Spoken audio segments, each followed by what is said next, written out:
A few weeks ago, a question was put through to me on one of my logs that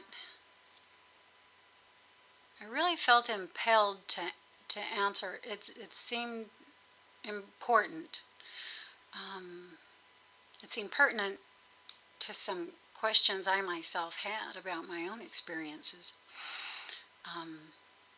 But Mr. Anubis 1988, I'm not going to read the exact question, but I think it was in reply to the most recent Ascension update I did, where I was discussing my consciousness being more heavily focused in the daytime reality. And he asked, so are you saying it's normal that all of a sudden my lucid dreams just stopped happening? He had mentioned that up until the end of 2010, he was having a couple lucid dreams each week, and at that point they all of a sudden just stopped. And the same was true for me up until the end of 2010. Very easily, very effortlessly, at least twice a week, I would project into various realms. And so I'm just going to attempt to put through a couple ideas, about this. There's much more than what I'm going to say in this video, but I just want to start putting this through. Hopefully it will give you a little assistance, and myself as well, because I feel sort of stuck about some things, and I need to get unstuck. So first, it's just my personal feeling here now, please remember, but when these things first start happening, lucid dreams, projecting into the astral and the etheric, the kundalini, the onset of these experiences, I feel is a gift. But after that, the decision is ours. It is totally ours, as to what we're going to do with that gift. If we're going to continue manifesting it into our reality or not. And if yes, how so? In what ways? What are the details?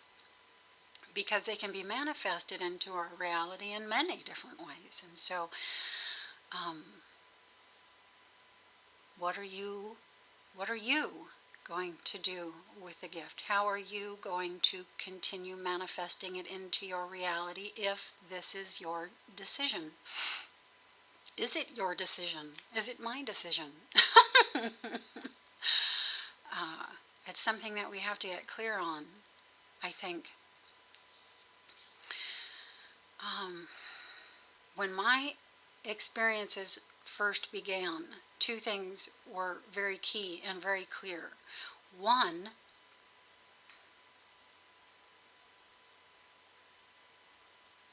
a new thought started coming through in the middle of that. Just a moment. One, all of my projections were conscious, meaning they happened from a wake state rather than from falling asleep and then waking up already in there, already in the inner realms. And two, they were all assisted. Every single one of them. They were all fully assisted with the onset of my experiences, it was very clear, very clear. I talked about it often in the beginning, that there was a presence and energy merging with me. And it was this presence, this energy, that was holding my conscious awareness open in order for me to experience these new things, these new realms, and many, many, many new experiences like levitating and teleporting, experiencing telepathy,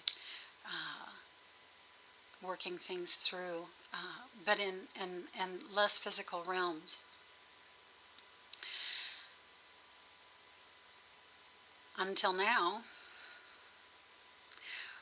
where it seems to me I'm expected to hold my own. You know, this presence, this energy that at first fully assisted my experiences, has backed off, and again, I just feel I'm expected to hold my own now, to hold my own conscious awareness open, without assistance. And this is, of course, much more challenging, much more of a struggle within the experiences. My fear arises, and I'm left to work through this in various ways. And, this is not always pleasant. This is why some of us are deciding to no longer manifest these experiences into our reality, or at least just certain aspects of them. I know at first, and even now, the most challenging experience for me were the etheric projections, because the etheric is the space closest to the physical reality. So, things come in very close to where I am right now. They touch my reality fully. So, for instance, when I'm in the etheric, I may see a being from another planet. But, the etheric, especially in the beginning, I don't know if always, but especially in the beginning, is always this planet. It's the earth, it's my neighborhood, it's my sleep space. So this is all very close to me. And like I say, these experiences are therefore more challenging because I feel them more from my own conscious awareness and energy again, which can go into fear in various ways. It can become uncomfortable in various ways. And so there is all of this to deal with.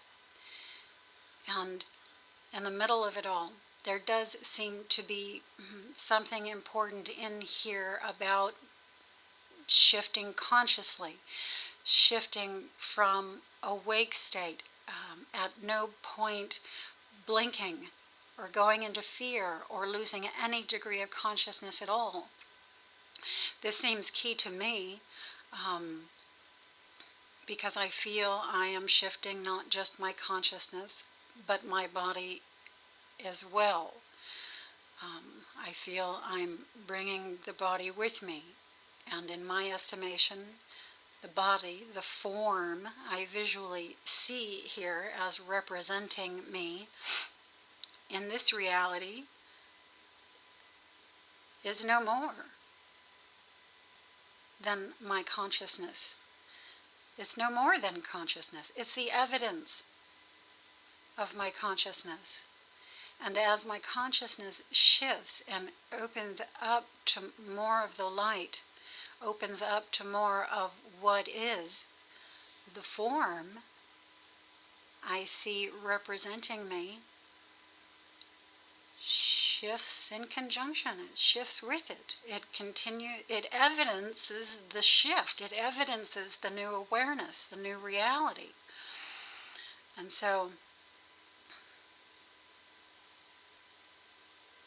it's my feeling that those of us who are not going to be dropping the body those of us who are going to be shifting the body with our consciousness into a new realm, into a new depth of experience, into a new reality, the shift has to be conscious. And that first leg of the shift into and through the etheric,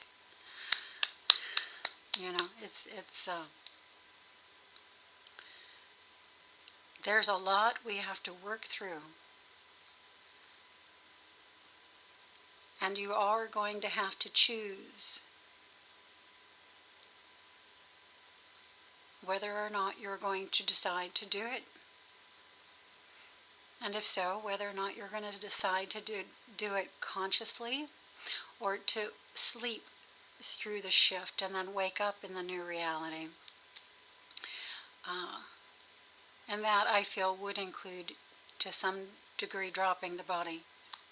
But I don't have any of that worked out. I'm simply focusing on what it is I feel I'm doing.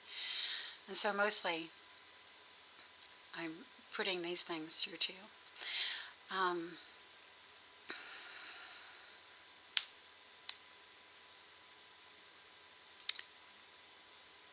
When I witness myself shift from within there, meaning not during the day, but when I'm lying down with my eyes closed, there is so much that happens energetically and biologically, if you ask me, that the question I'm left with, the part that I'm stuck on, the question I'm left with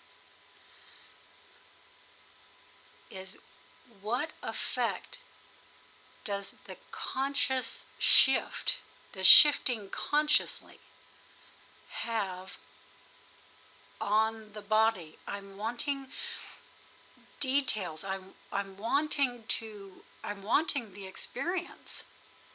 I'm wanting the experience to actually come through into my conscious awareness to the point where I can see more detail than I do currently.